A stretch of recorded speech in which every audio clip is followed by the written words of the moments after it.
যেটা হবে সেটা ফেলা যাও। আজকে তো দাম দাম করে না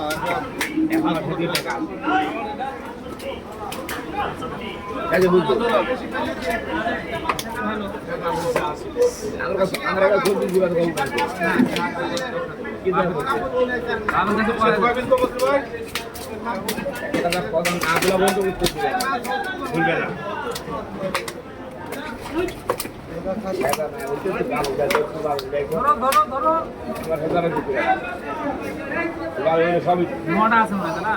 29 কেজি 10টা থাকার সময় কথা বলি হ্যাঁ নটা না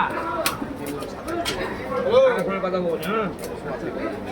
হ্যাঁ 3 কেজি 200 ভাই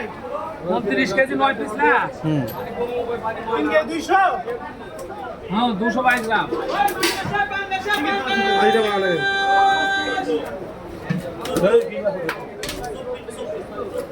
মানে ধরে যাও